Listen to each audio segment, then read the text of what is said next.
Good morning, students. Welcome to our class. Today we discussed theories of employment. Theories of employment. Mainly we classified theories of employment is classical theory and modern theory of employment. In classical theory, Say's law of market is the core of classical theory. It is the important theory for classical theory. At the same time, Keynes' theory of employment and income is the core of modern theory. So we studied one by one. First we discussed about the classical theory of employment. Classical theory of employment. Classical theory of employmentக்கு போகிறதுக்கு முன்னாடி classical எக்கனாமிக்ஸ்டெல்லாம் யார் அப்படிங்கிறத first பார்த்துடலாம். Adam Smith, David Ricardo, J.S. Mill, J.B. Say and A.C. Pigou. They are classical economists.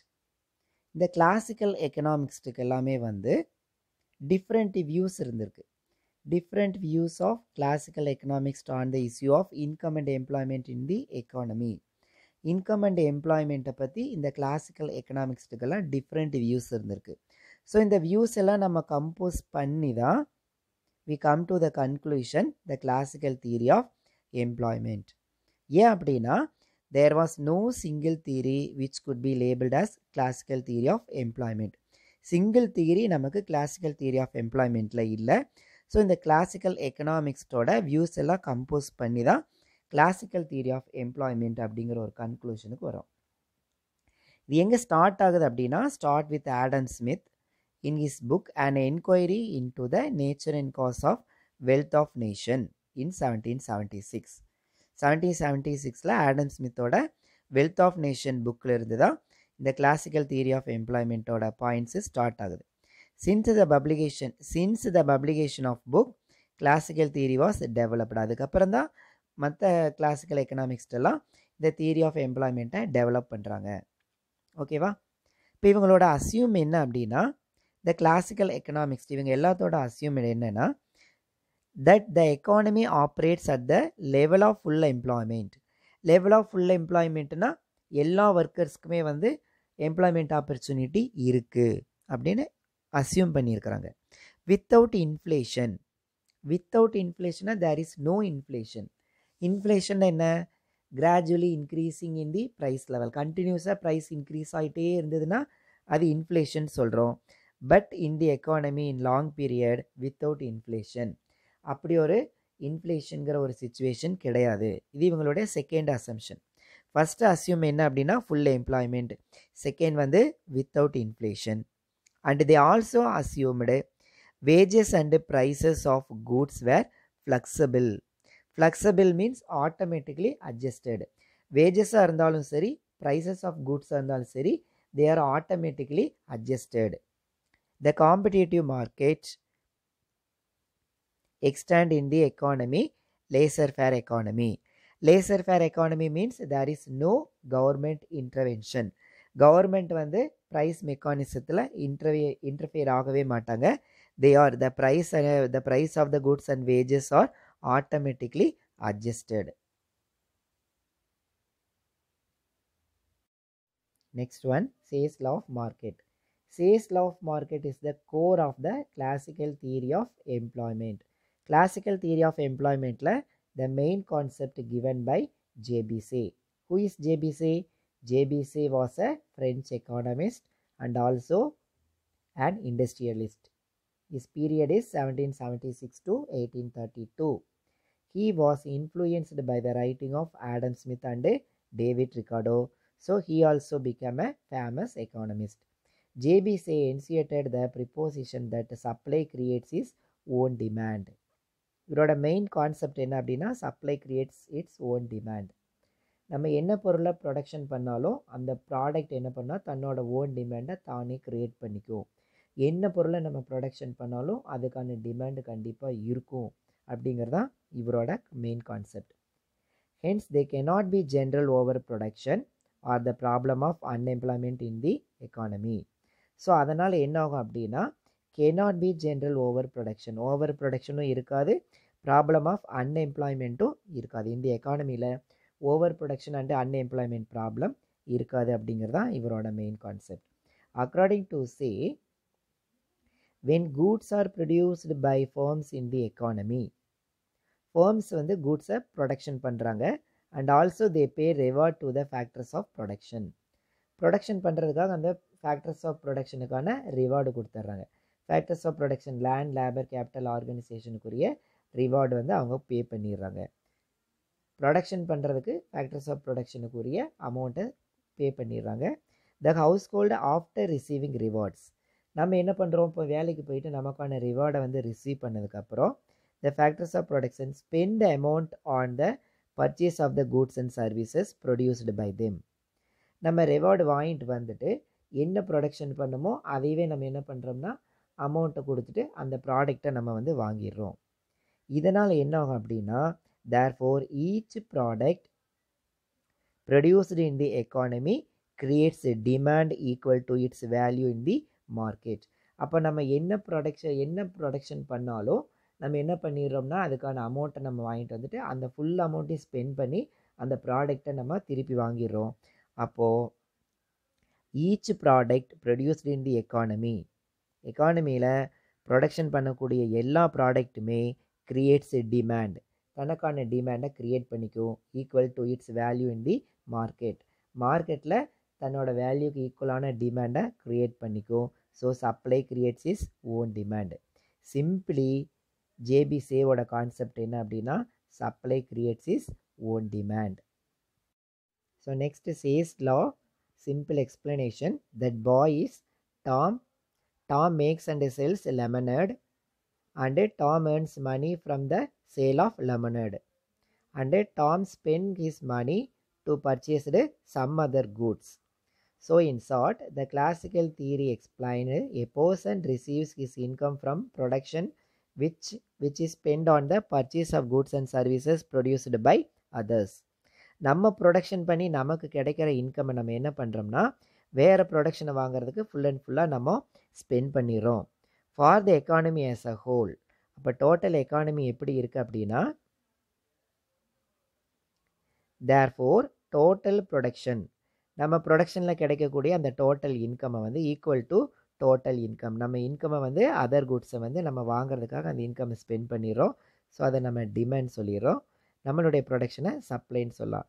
So supply is equal to demand. Next we discuss about assumptions of Say's law of market.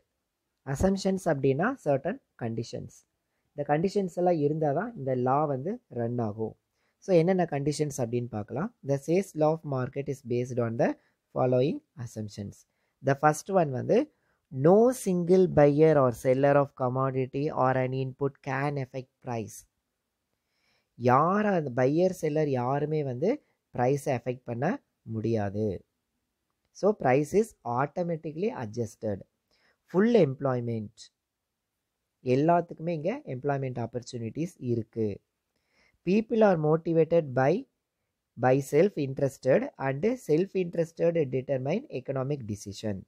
So people are motivated by self interested, self இன்ட்ரெஸ்டடில் நம்ம motive ஆகிறோம்.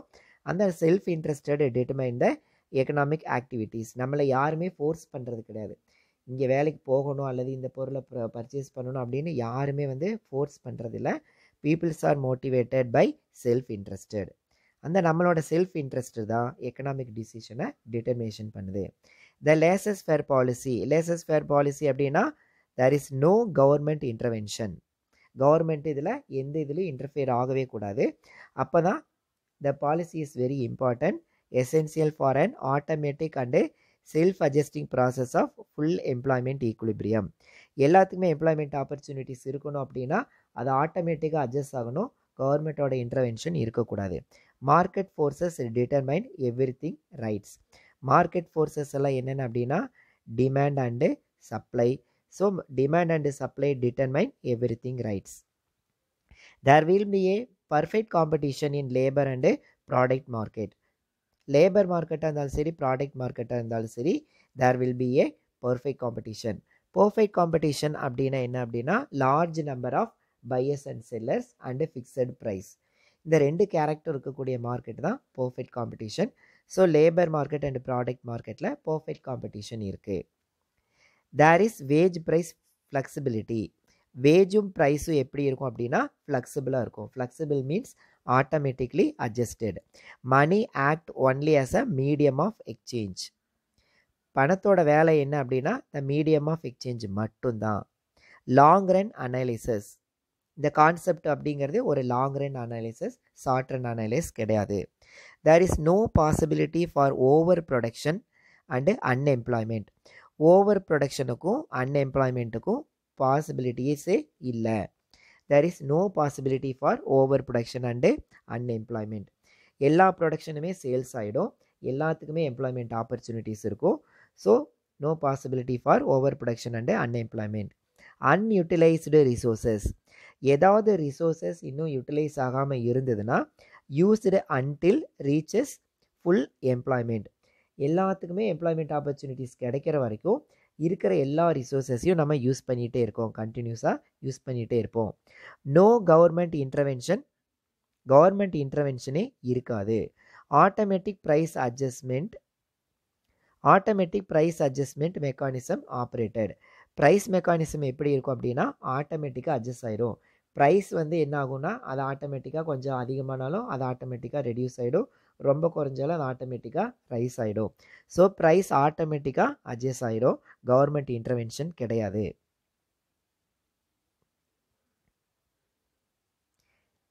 Interest rate flexibility leads saving and investment equality.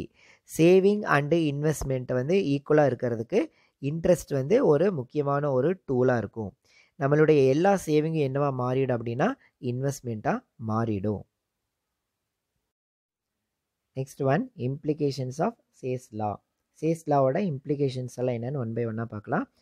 இப்போ already பார்த்த அசம்ஷன்ஸோட பேசிக்கில் implications வரும், அதே points தான். There is no possibility for over production or unemployment.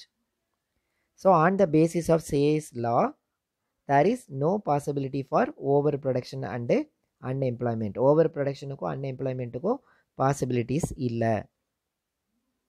If there exist unutilized resources in the economy, suppose unutilized resources இருந்தது அப்படின்னா, இன்னும் use பண்ணாத resources ஏதாவது இருந்ததுன்னா, it is profitable to employ them up to the point of full employment. full employment வர்ற வரைக்கும் அதை நம்ம என்ன பண்ணலாம்னா அந்த ரிசோர்ஸஸை கண்டினியூஸாக நம்ம யூஸ் பண்ணலாம். This is true under the condition that factors are willing to accept. எல்லா ஃபேக்டர்ஸ் வந்து நம்ம அக்செப்ட் பண்ணிக்கோ எது வரைக்கும் அப்படின்னா த பேர் வித் தர் ப்ரொடக்டிவிட்டி. அதனுடைய ப்ரொடக்டிவிட்டி இருக்கிற வரைக்கும், அதனுடைய கெப்பாசிட்டி இருக்கிற வரைக்கும், வேலை செய்கிற கெப்பாசிட்டி இருக்கிற வரைக்கும் அந்த ஃபேக்டர்ஸை நம்ம அக்செப்ட் பண்ணிக்குவோம். As automatic price mechanism operates in the economy. Price mechanism ஆட்டோமேட்டிக்காக ஆப்ரேட் ஆகிடும், அதனால் there is no need for government intervention. Price mechanism ஆட்டோமேட்டிக்காக அட்ஜஸ்ட் ஆகிறங்காட்டிக்கு கவர்மெண்ட் இதில் உள்ளே வர வேண்டிய அவசியமே இல்லை. However J M Keynes emphasised the role of state. ஆனால் ஜேஎம் கீன்ஸ் என்ன சொல்கிறாருன்னா கவர்மெண்ட் உள்ளே வரணும் அப்படிங்கிறத அவர் அதிகமாக எம்பசைஸ் பண்ணுறாரு. பட் ஜேபிசி என்ன சொல்கிறாருன்னா there is need not to government intervention. Interest flexibility brings about the equality between saving and investment. Last நம்ம பார்த்த பாயிண்ட் தான். சேவிங் வந்து ஈக்குவல் டு இன்வெஸ்ட்மெண்ட் வர்றதுக்கு எது ஹெல்ப்ஃபுல்லாக இருக்கும் அப்படின்னா interest flexibility. Money performs only the medium of exchange. பணத்தோட வேலை என்ன அப்படின்னா ஜஸ்ட் வந்து மீடியம் ஆஃப் எக்ஸ்சேஞ்ச் மட்டும்தான். அதனால் people will not hold ideal money. யாருமே வந்து பணத்தை வந்து சேவிங் அதிகமாக வச்சுருக்கவே மாட்டாங்க, ஆட்டோமேட்டிக்காக அதை ஸ்பெண்ட் பண்ணிகிட்டே இருப்பாங்க. ஸோ மணி ரோல் ஆகிட்டே இருக்கும். அதோட the one and only work என்ன அப்படின்னா மீடியம் ஆஃப் எக்ஸ்சேஞ்ச் ஃபங்க்ஷன் மட்டும்தான். So the people will not hold money ideally. Next we discuss the criticism of Say's law. Say's லாவோட டிமெரிட்ஸ் எல்லாம் என்னன்னு சொல்லி ஒன் பை ஒன்னாக பார்க்கலாம். The following are the criticism against Say's law. According to Keynes, இதை criticize பண்ணுறது யார் அப்படின்னா Keynes. Supply does not creates its demand. Supply creates is own demand அப்படின்னு சொல்லி ஜேபிசியே சொல்கிறாரு. பட் சப்ளை தன்னோட ஓன் டிமாண்டை க்ரியேட் பண்ணாது அப்படின்னு கீன்ஸ் சொல்கிறாரு. It is not applicable where demand does not increase as much as production increases. Production increase ஆகிற அளவுக்கு டிமாண்ட் இன்க்ரீஸ் ஆகாது அப்படின்னு சொல்லி ஜேஎம் கீன்ஸ் சொல்கிறாரு. Automatic adjustment process will not remove unemployment. Automatic ப்ராசஸ்னால அன்எம்ப்ளாய்மெண்ட் ப்ராப்ளத்தை ரிமூவ் பண்ணலான்னு சொல்லி ஜேபிசியே சொல்கிறாரு. அப்படி ரிமூவ் பண்ண முடியாது. அன்எம்ப்ளாய்மெண்ட் ப்ராப்ளத்தை ரிமூவ் பண்ணணும் அப்படின்னா increase in the rate of investment. இன்வெஸ்ட்மெண்ட்டை இன்க்ரீஸ் பண்ணால் தான் அன்எம்ப்ளாய்மெண்ட் ப்ராப்ளத்தை நம்ம ரிமூவ் பண்ண முடியும். ஆட்டோமேட்டிக்காக அதை ரிமூவ் பண்ண முடியாதுன்னு சொல்லி கீன்ஸ் அதை கிரிட்டிசைஸ் பண்ணுறாரு. Money is not neutral, money is medium of எக்ஸ்சேஞ்சுன்னு சொல்லி யார் சொன்னாங்க அப்படின்னா ஜேபிசே. பட் கீன்ஸ் என்ன சொல்கிறாருன்னா money is not neutral. Individual hold money for unforeseen contingencies. நம்ம பணத்தை வந்து திடீர்னு ஒரு எதிர்பாராத ஒரு ஆபத்து வரலான்னு சொல்லி நம்ம வந்து ஹோல்டு பண்ணி வச்சுருக்கலாம். அதே மாதிரி business man keep cash reserve for future activities. எல்லா பிஸ்னஸ் மேக்ஸும் என்ன பண்ணுவாங்க, பிஸ்னஸ் மேனும் என்ன பண்ணுவாங்க அப்படின்னா ஃப்யூச்சர் ஆக்டிவிட்டீஸ்க்காக பணத்தை சர்டன் அமௌண்ட்டை வந்து ரிசர்வாக வச்சுருப்பாங்க. ஸோ ஃபுல் அமௌண்ட்டை வந்து நம்ம ஸ்பெண்ட் பண்ணுவோன்னு சொல்லக்கூடிய கான்செப்ட் வந்து தப்பு. சேம் அதே மாதிரி Say's law is based on the preposition that supply creates is own demand and there is no over production. Over ப்ரொடக்ஷனே கிடையாது, எல்லாத்தையுமே வந்து எல்லாத்துக்குமே டிமாண்ட் இருக்கும். So there is no possible for over production அப்படின்னு சொல்லி ஜேபிசியே சொல்கிறாரு. பட் கீன்ஸ் என்ன சொல்கிறாரு அப்படின்னா over production is possible. Over ப்ரொடக்ஷனுக்கு நிறைய பாசிபிலிட்டிஸ் இருக்குதுன்னு சொல்லி கீன்ஸ் சொல்கிறாரு. Keynes regard full employment as a special case because there is under employment in capitalist economy. Full எம்ப்ளாய்மெண்ட்டுக்கு சான்ஸே இல்லை. ஏன்னா கேபிட்டலிஸ்ட் எக்கானமிஸ்ட்லேயே வந்து நல்ல ஒரு ரிச் கண்ட்ரீஸில் கூட அண்டர் எம்ப்ளாய்மெண்ட் இருக்குது. So there is no possible for full employment. The need for state intervention arises in the case of general overproduction and mass unemployment. So over ப்ரொடக்ஷனுக்கு பாசிபிலிட்டிஸ் இருக்குது, அன்எம்ப்ளாய்மெண்ட்டுக்கும் பாசிபிலிட்டிஸ் இருக்குது. அதனால் கவர்மெண்ட் இன்டர்வென்ஷன் இஸ் நீடட் அப்படின்னு சொல்லி யார் சொல்கிறாங்கன்னா JM Keynes. Government intervention is not needed, இது யாரோட ஸ்டேட்மெண்ட்னா ஜேபிசே. பட் ஜேஎம் கீன்ஸ் என்ன சொல்கிறார் அப்படின்னா over production is possible and also unemployment possible. So government intervention is needed அப்படின்னு சொல்லி ஜேஎம் கீன்ஸ் இது எல்லாத்தையும் கிரிட்டிசைஸ். Thank you students.